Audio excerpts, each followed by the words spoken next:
Good evening, everybody. Welcome back to another episode of the Hazmat Guys Nation Roundtable. This is a multimedia platform bringing hazmat response information and training tips from hazmat members from around the globe. I'm Bobby Salas, and I'll be acting as the host for tonight. I'm joined by Phil Ambrose, Mike Monaco, and George Bahadi. We're having a little technical difficulty with the internet, but nonetheless, we're going to put on a pretty good show. I'll say that again. Wow, that echo is amazing. Anybody else see that out there? Anybody else hear an echo? I think I may be the only one that doesn't hear an echo at this point. Everybody else sounds good. Maybe it's me. Interesting. I think it is. All right. All right, well, we can start with this. What's going on? Yeah, see, everybody's getting the echo. All right. Bye, Felicia. See, everybody's getting the echo. All right.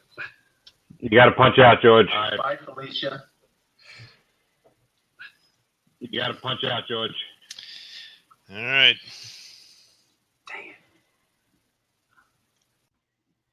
All right. Ah, that's better. He can get him to get in the same room behind you. I think something's going on with his computer. So, boy, what is going on? I don't think anything has happened over the past week with any of us, right? Anybody do anything? I mean, I stayed home and twiddled my thumbs. I had a couple of really good incidents. No. I had two in one day. It was very good ones. If you guys want to review them, I can paint the picture and let's kick it around for a little while. It was a very, very good ones. You guys want to go with that? Let's do it. Yeah. All right. Real incidents just happened. We start off a day with a unknown liquid coming out of a blue drum at the Brooklyn Navy Yard. And I'm driving the mothership, and we are moving our way down there. And one of the technician units says that they are getting hits on their. I don't want to confuse the two runs. It's off gassing, it's bubbling, it's outside, and it's there's smoke coming off the puddle. Sounds pretty legit. I mean, like. And this is a technician unit. So these are guys that are actually technicians. So they kind of know when something's big and when something's not as big. So it's not just a regular G-pop company, we'll say, a general population company. It is somebody that's a little bit more in the know. So when we pull up on scene, there is indeed a 55-gallon blue poly drum that's on its side that seems to have been pierced by a forklift tine, one of the lift tines. There is liquid coming down, and it looks like it's bubbling. Like there's like the best thing to describe it would look like soap. Soapy with the smoke machine and soap. You ever see them do that with the magic tricks where they put like smoke inside a bubble? Yeah. Okay.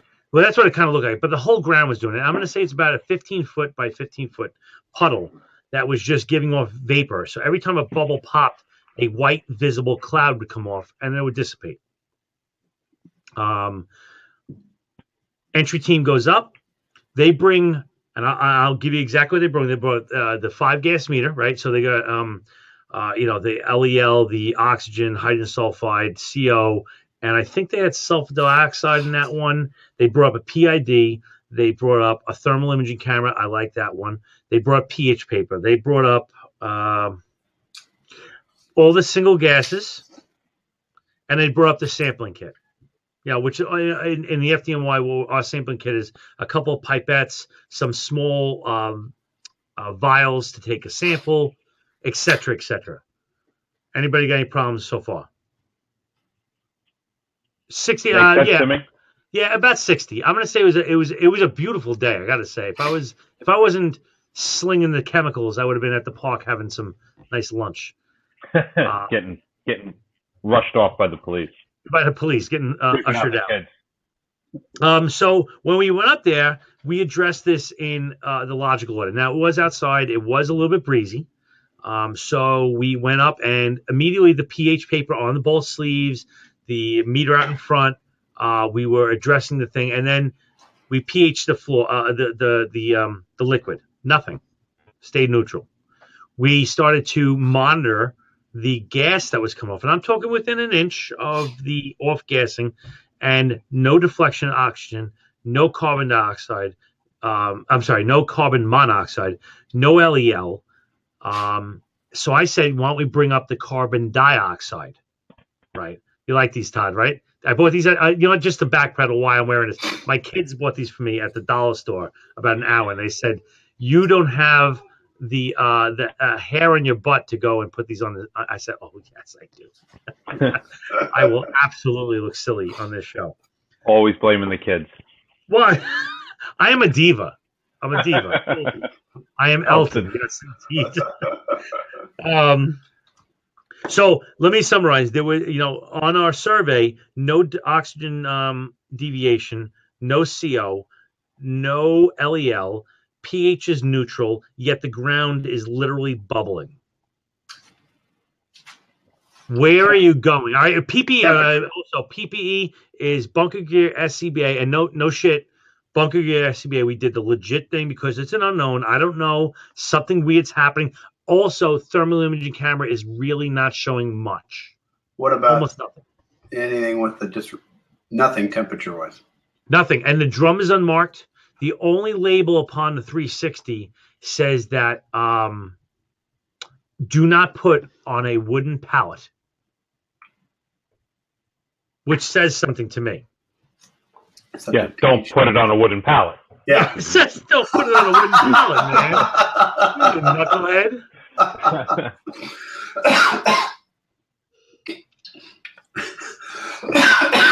Okay. Mike Kimura is saying spill fighter strip. Yes, the first technician unit did do it. And I kind of dismissed, and I have no feelings. I am feelingless. I am nearly sociopath with my feelings. So when the guy says, "Hey, listen, we took the spill fighter, which is a 6-test strip. It's very very easy to use. pH came back as slightly acidic, and it's only because it has like very few on either side. Oxidizer came out as very slightly oxidizer. Everything else came back as neutral." And to which I said to him, I go, "Yeah, we're just going to retest it," basically dismissing his whole reading. So he didn't take very nicely to that. Todd isn't like that. Everywhere you go. So what do you guys think about this operation thus far? Would you have changed metering? Would you have changed approach? Anything? Where are you going? I wouldn't change anything. I think at that point, after I've done all my air sampling, and I wasn't there, so I am shooting from the hip on this. I would have. You guys did your colorimetric sampling on the papers. I probably would have started. Oh, I thought you did spill fire. I thought, yeah, you did it on papers. I thought you were talking about colorimetric tubing. We didn't do that. No. The colorimetric, like the spill fire strips, the pH. I think I would start to switch over to some of my secondary meters. Put it through Raman, put it through FTIR. Yeah. Phil, anything? Would you upgrade? Upgrade to what? Like PPE, anything? What are your thoughts? You didn't have anything on LEL, but it doesn't sound like anything's jumping out at you. Nothing. Nothing's going on. Like a reaction, endo or exo. And then did they draw a sample? I guess the next choice is, do you draw a sample, take it back to an area and Hazmat it / all those other things, or do you bring the meters that can to the messy area? Yeah, and that's that is literally what we did. We started to break it. We started to identify it. I'm not going to say it. We started to classify it. We started to bring it down to a point where we dealt with it based upon that sticker, right? So it says, "Do not put it on a wooden pallet," which to me meant that whatever's in that drum is an oxidizer. because oxidizers, and again, I'm going way over as far as, but I know that oxidizers and organics don't really like each other. And based upon the reaction I was getting from the ground, which is dirt, I'm leaning in the oxidizer range. You know what I'm saying? Like if I had a corrosive, no, and the tick used nothing noticeable, nothing like that. Almost it was, but again, that could have been a rapid heat dissipation because of the wind and the weather and the ground. So maybe it didn't get a chance to heat up. However, I will say that the oxidizer angle was in my mind. That's where I was going. Open top, but it was all over the ground. And it was an open puddle, 15 foot by 15 foot. And it was also a plastic drum. So right there, plastic drum to me means oxidizer or corrosive. Poly open or poly with the two bungs? Two bungs. Poly, I mean, you got to draft it out of it. But the thing was pierced. So, it basically leaked itself out. Maybe 10 gallons left in it. Wasn't leaking anymore because everything was already out. So as far as my PPE and everything, I was pretty happy with that. You guys, do you agree with that? I mean, when was that our backs? Yeah. When When was the last person in contact with it before you were? There wasn't any. There wasn't any. You got to remember the Brooklyn Navy Yard, for those that, and I'm sure that most of you don't know what it is. This was a World War II submarine depot that's been around obviously since World War II, since the mid-40s. And it has gone through rejuvenation. And now there's metal shops in this place. And it's a huge, huge facility, like commercial warehouse type stuffs. And so when we said, well, whose drum is this? Everybody's pointing like, oh, it's that. Nobody took responsibility for this. What's wrong? There was no markings, no labels, no nothing. It was just in the middle of the parking lot. And so there was nothing going on. When we did take it, and I do not want what else is in the ground.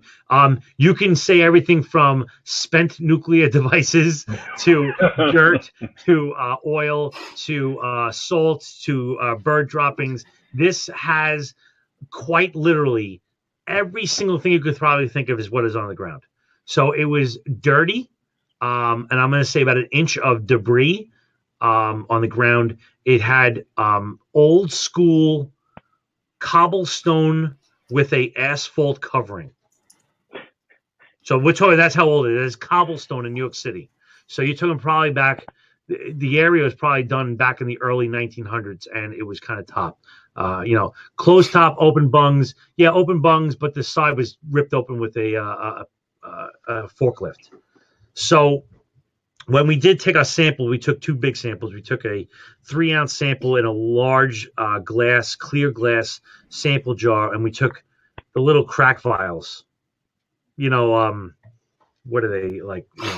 A quarter sample. of it. Yeah, whatever. A quarter of an ounce they hold, whatever, for the Raman technology to kind of, it's kind of made for that thing. So when we ran it on, should I give out brands? Yeah, absolutely, because I'll talk about what we did today with the sample and what we got. All right. The Hazmat Elite, which is by Thermo. We ran it on the FTX, the RMX, which is by Thermo, right? Yes. Yes, Thermo. And we ran it on the Ahura, which I think is gone out of business. And yeah, all of them came out 0 on that as far as Todd. All of them came back as water except for the Elite. And that came out as 30% hydrogen peroxide. Huh. So, what's your move? What are you thinking? Do we? Let me pose it to you. Some people were saying, hey, we're going to neutralize it. Some people are saying, hey, dilution's the solution. Some people are saying speedy dry and pick it up. What's your move?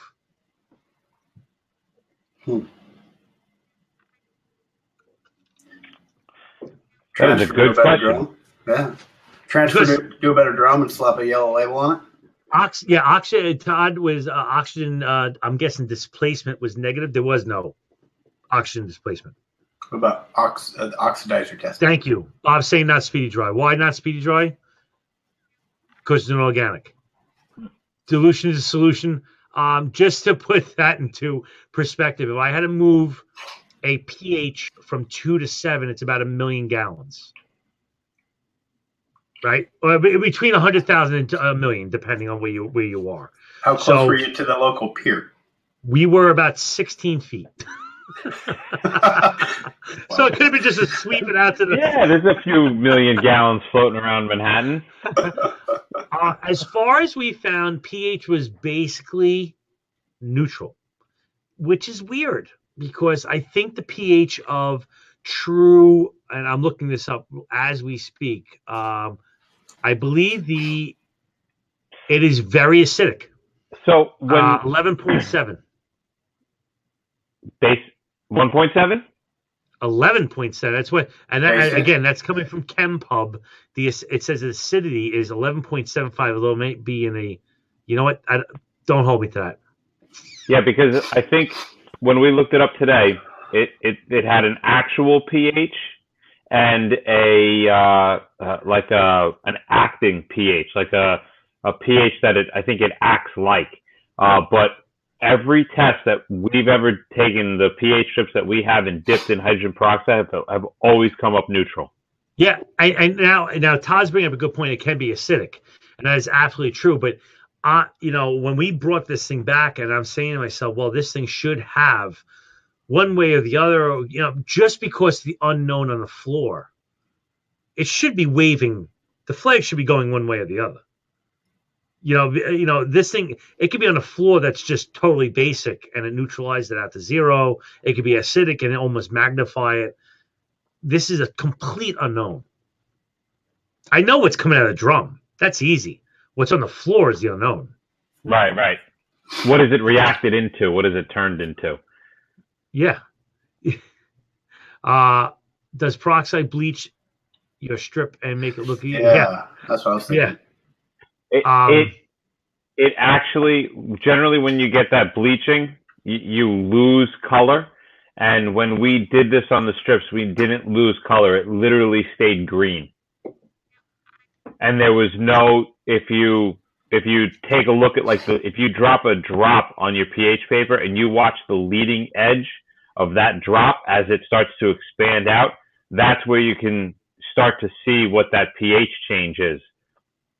Versus like dipping the whole thing, waiting a second and looking at it. And even doing it the 1 cc at a time, that drip method where you're watching the outer ring of that drip within the test strip, it still came back green and the color never changed after that.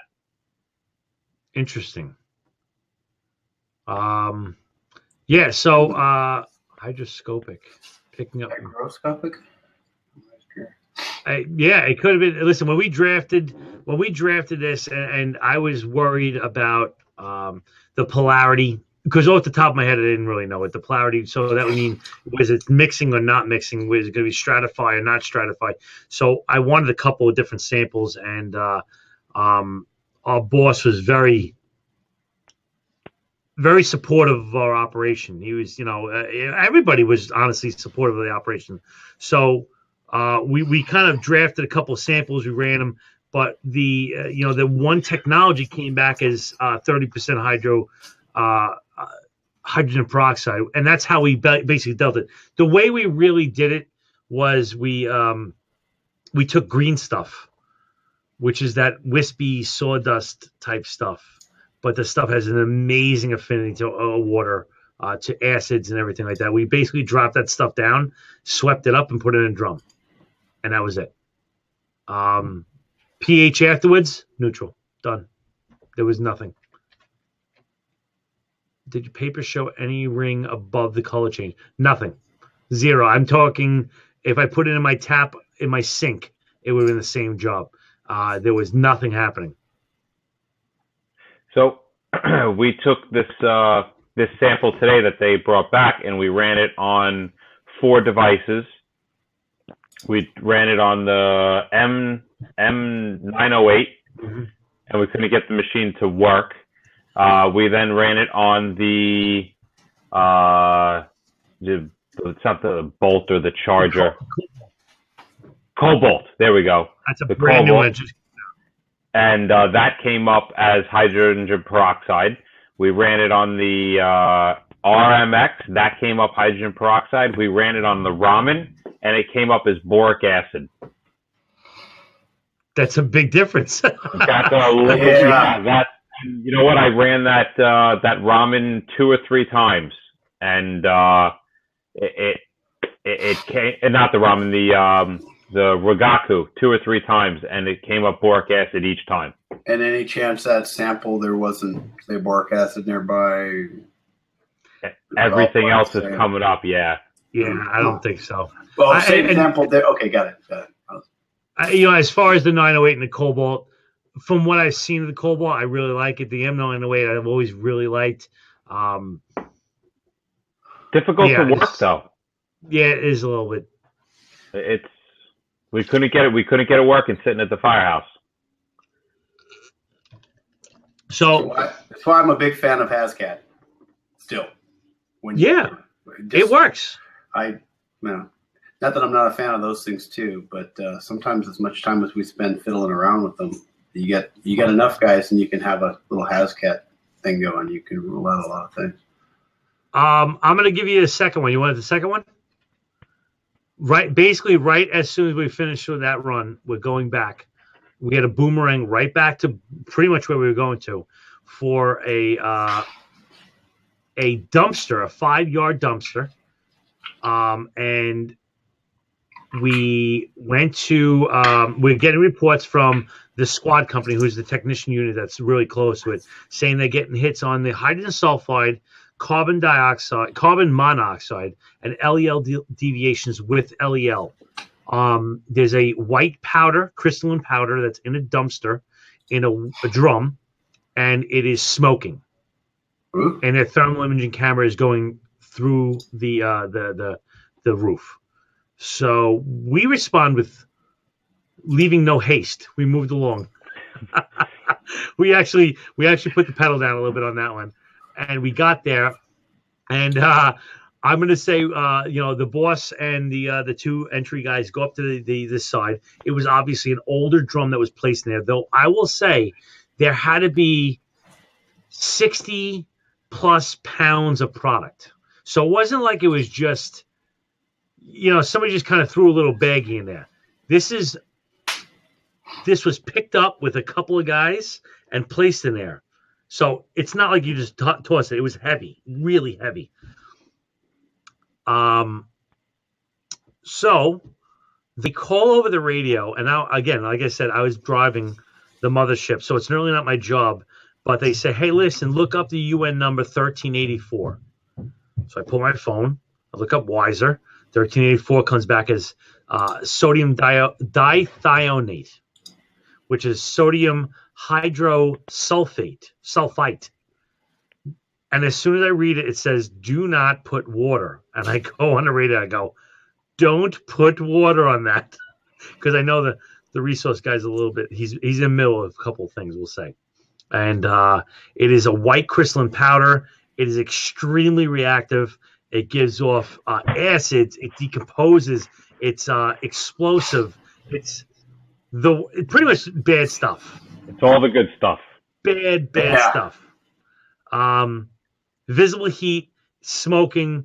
There was water that went in there. And when we go to the occupancy that was there, it was, in fact, a laundromat place that was working out of a commercial place. But they go, yeah, that's not ours. It's our dumpster. It's not ours. And when you look it up, it's used for clothing and laundromats and stuff like that. So I didn't really buy it. However, we had to deal with this. So talk to me about, all right, so give me the questions and I'll give you the answers. What are your thoughts? Lead me through this operation. Ooh, well, I guess what you want thoughts like asking questions as if I were responding? Yeah. Give me the Mike, give me the meters. Phil, give me the PPE. All right. Well, I'm going to, Phil, you want to grab your PPE first? Yeah. I'm comfortable for recon with firefighter turnouts and SCBA. Agreed. We don't know yet. You said there was some LEL. You said there was some H2S. You said there was all those things. And then this, you said a 5-yard. I'm trying to picture that. Is that the walk-in kind, or is that the? No, it's a 5-yard is basically Okay, you could 5 put yards, like got it. two or three of your garbage cans for your house inside this thing. It's So not they're very big. they're looking down into this thing, and inside of that is this other container. Yeah, it's like I'm going to say an 18 to a 20-gallon steel container that's basically rotted out. It's Okay. steel and it's gone. So It is a plastic bag with the crystalline powder inside. So illegal dump type, not something too nefarious, but yeah, that would be my Yeah, choice not of nefarious. PPE. And this being an unknown with that amount of reaction to it, I'm going to take as many of my primary meters as I absolutely can. I'm checking for flammability. Okay. I am looking to see how all of my sensors react, not just because I'm looking for that chemical, but I want to look for cross sensitivities that are happening at the same time, constantly keeping that in mind. Right. It's not what you're seeing, but not maybe what you're not seeing is going to give us the key, the negatives. Right. I am going to make sure I've got as many of my single gases as I can with me, pretty much for the same reason. I don't expect to see chlorine coming off of this, but if there's a cross sensitivity, then I can start to eliminate chemicals.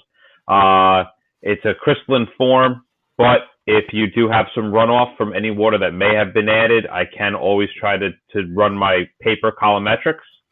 And I'm going to start pulling out some of my more advanced primary meters, like my AP4C, my HazCAD, things along those lines, just to start to give me a breakdown of what's going on. That would be my meters I'm bringing in with the recon. All right, let me address some of the things that have been coming up in this thing. The chemical is sodium hydrosulfite with an ITE. pH paper, again, pH paper was not really working very well because all of the humidity or liquid that went in there to start this reaction basically blew off because of the heat. So when we did drop one pH paper into it, I'm not going to say it went on fire, but it started to pyrolyze. It started to brown, we'll say, because of the heat. Looked like a squad dinner. It looked like a dinner from the other company. Yes. Was it smoking? Yes, there was visible vapor coming off. And from where my perspective was, if I looked across the top of that dumpster, I saw like heat coming out of the dumpster. Like it was hot. You take in a temperature gun and get heat, or just visible? They were using the temperature gun and the thermal imaging camera, and it was very hot. I don't know what the temperature, but I want to say it raised in the time we were there to where we were going to mitigate it 30 degrees, and I'm going to say within an hour. That's getting hot very quick. Formic acid Drager tube, we did not pull out the Drager tubes because again we were trying to.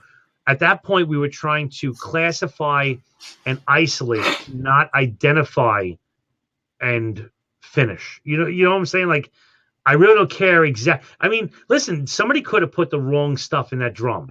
And that was my initial thought, was that there was a head fake here. That, like, somebody put this jazz in a drum that was marked for 1384. But all the stuff was checking out. Like, it was acting the way 1384 should act. So I went with it. Let's see. Sulfites can degrade to hydrogen sulfide and sulfur dioxide. Yes. I don't think, and I could be wrong, that they were getting any readings on those two readings, I thought they would give that, Todd. Although I don't know. So I can't say. You said H2S though, right? I want to say, yeah, that's what the squad company said. They were getting hits on H2S and that stuff, but we did not get that. And we just got our AP4C. Would you expect some hits because of the sulfur, like the AP2C?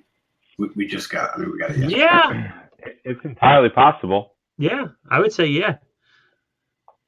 So let me walk you a little bit further through. Is that we put our little giant A-frame ladder over the side. The guy in proper PPE entered the container and tried to literally lift it out. We were going to lift it out and put into a poly drum, another 55 poly drum. The guy who was in very good shape had no chance of lifting this thing out. The bottom was rotted out, so we stopped. The squad company, who is a heavy rescue kind of company, they took their Hearst tool and literally dropped the sides of that dumpster, and they can opened the entire dumpster on this open. And then we just kind of rolled it upside down into a poly, and then we double flipped it into another poly. So we had it double capped. We wanted to leave pressure coming out, heat coming out, vapors coming out, but basically get it out of the sun, out of the thing, and get it isolated. So pretty much that's how we did it. You know, would you any thoughts? No sample. I think I would just make sure. First, we did take some samples. We do have some samples in the files. But those confirmation samples before tipping it and dipping it? Nope. No.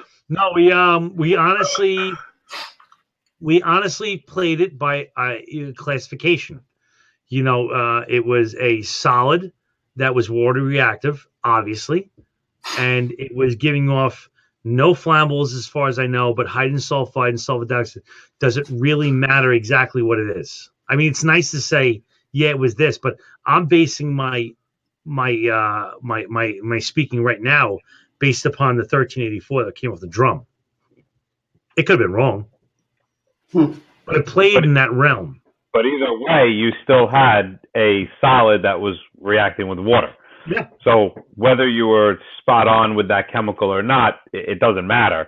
I would put it in a non-reactive vessel and make sure it wasn't going to get wet.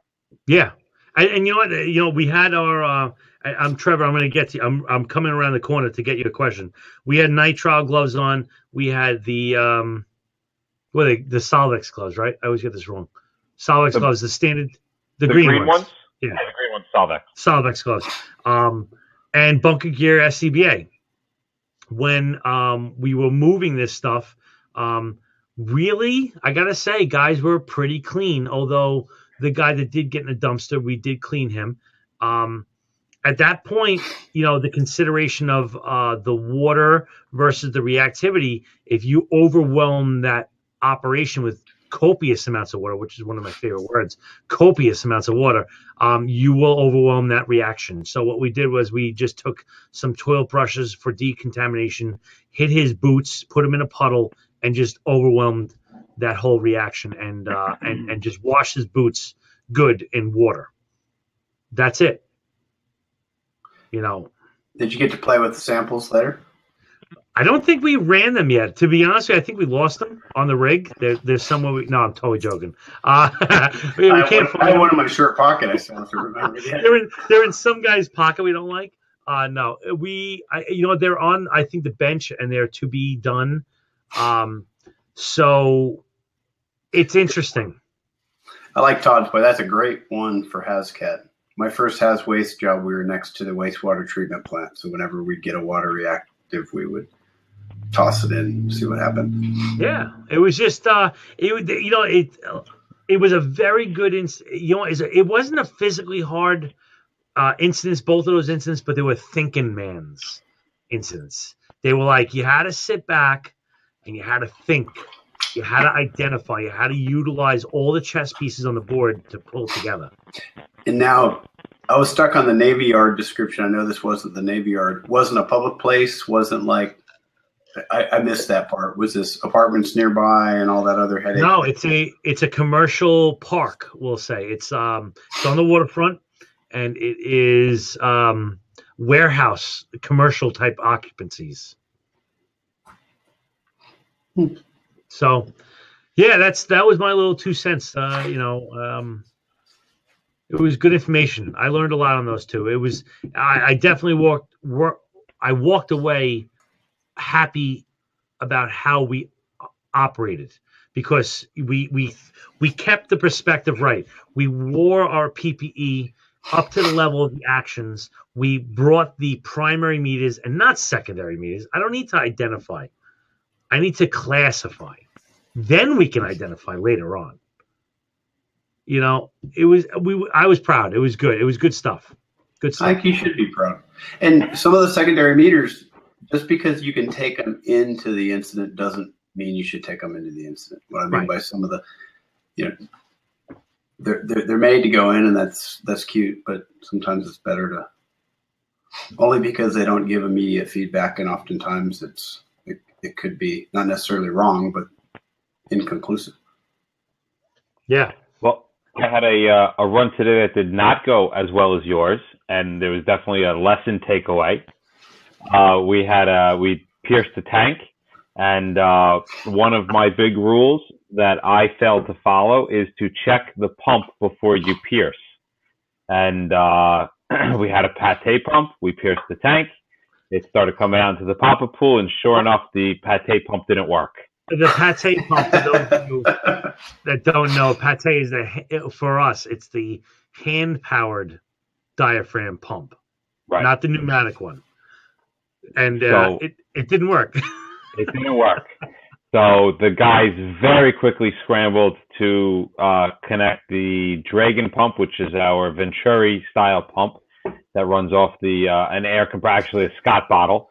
And we did it so quick I had to walk away from the hot zone a little bit, take off my breathing air, and supply the Dragon pump with it before it flooded out all over the place. That was my call, and the captain wasn't very happy with that. He's like, "What are you doing?" I'm like, "I'm using this. It's sitting here." So it's definitely one of those things where, and I tell everybody when they first come in, don't get tunnel vision. Test your pump before you puncture a tank. And I failed to do it, and Bob will tell you we almost flooded the street out with gasoline today. Yeah, it happens. It happens. A lot of People- steps. Lot of steps. They'll still say thank you. they will. They will. They will. All right. Well, that wraps up another episode of the Hazmat Guys Nation Roundtable. Be sure to follow us on our Facebook pages at Hazmat Nation and the Hazmat Guys. Guys, let's go around the table and tell our friends where we can find us coming up soon. Phil, go. Well, you were just in FDIC, right? Yeah, it was fun. How was It was a busy week. It was fun.